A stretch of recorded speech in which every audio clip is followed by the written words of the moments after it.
Sebab tu dalam sepotong hadis dalam kitab Riyadhus Shalihin pun ada sebut bab pada menyatakan sabar. Mana-mana orang mata buta, Allah Taala ambil ni penglihatan dia dan dia sabar, insya-Allah Allah Taala akan ganti dua mata dia tu di dalam syurga Allah Subhanahu Wa Taala. Syarat apa? Syarat dia sabar. Selamanya kita bukan kita orang yang paling. Ada lagi orang paling pada kita. Muslim-muslimat, saya pernah cerita tak tahu sini. Saya pernah kuliah di Sungai Petani di Masjid Taman Keladi. First time mengajar di situ. Tiba-tiba tengah duduk kuliah, saya didatangi ada seorang lelaki yang Allah Ta'ala berserban, berbaju Melayu. Tapi dia masuk dalam masjid tu dalam keadaan erik punggung. Rupanya dia OKU. Daripada pintu depan, kita duduk mengadap ni. Jadi saya nampak tu daripada pintu utama dia masuk. Dia erik punggung daripada pintu depan, bawa sampai dekat kita. Dan akhirnya dia duduk betul-betul depan saya.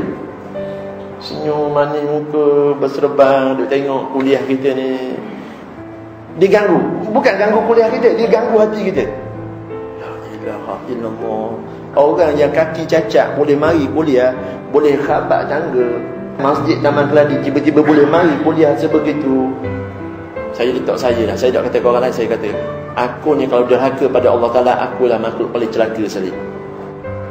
Dengan kaki dua belah ni, kalau Allah Ta'ala tak, kalau kita tak dibayar balik nikmat pada Allah Ta'ala, muslimin-muslimat, maka aku orang paling celaka sekali. Kalau kaki yang Tuhan kurnia pada kita, tiba-tiba kita tak melangkah nak semayang berjemaah, nak cari hidayah Allah Ta'ala, nak mari ke kuliah-kuliah sebegini, muslimin-muslimat, akulah orang paling celaka sekali. Kalau dengan kaki Tuhan beri ni, tiba-tiba aku tak boleh bayar balik, balas balik jasa Allah Ta'ala, aku yang paling celaka sekali. Allah Ta'ala ulang dalam surah Ar-Rahman, dan ayat tersebut saya rasa muslimin semua hafal lah. Ayat apa tu? Fabi ayyi ala'i rabbikuma tukazziban.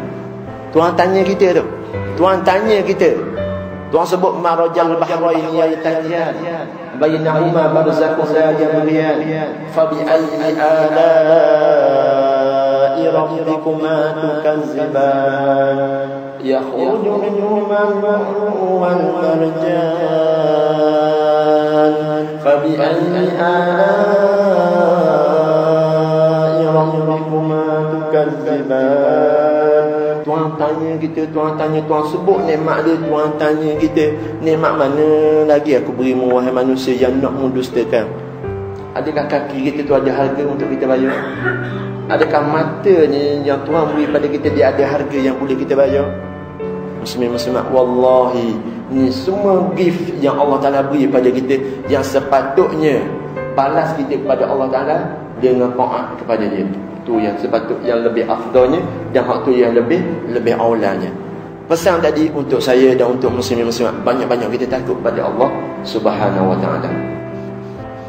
Bila siapa di bawah, rupa-rupanya ada kotak kayu 4 roda macam kereta sorong. Dia akak kaki dia lupa tu masuk dalam kotak kayu tersebut, dan akhirnya dia kait dengan tangan dia, kait lantai, kait, akhirnya hilang di mata. Muslimin-muslimat, satu pandangan yang cukup mensyahdukan. Pasal apa? Pasal orang yang cacat kaki boleh mengayuh tangan dia, naik kotak kayu, mari datang ke rumah Allah Subhanahu Wa Ta'ala, semayang berjemaah. Muslimin-muslimat ada kaki kan? Kalau tak mari semayang berjemaah, kenapa nak jawab pada Allah Subhanahu Wa Ta'ala? Fikir dulu mana ni alasan kenapa. Cari dulu alasan, dan harap-harap alasan muslimin-muslimat diterima oleh Allah Subhanahu Wa Ta'ala. Hari ni muslimin-muslimat tak berjaya baca Al-Quran.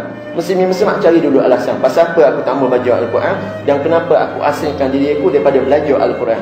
Pasal dalam pada masa yang sama, ada orang yang tak ada mata, tak ada penglihatan, tapi boleh baca Al-Quran. Muslimin-muslimat, malam ni cari dulu alasan. Esok jawab kepada Allah Subhanahu Wa Ta'ala. Cari dulu alasan.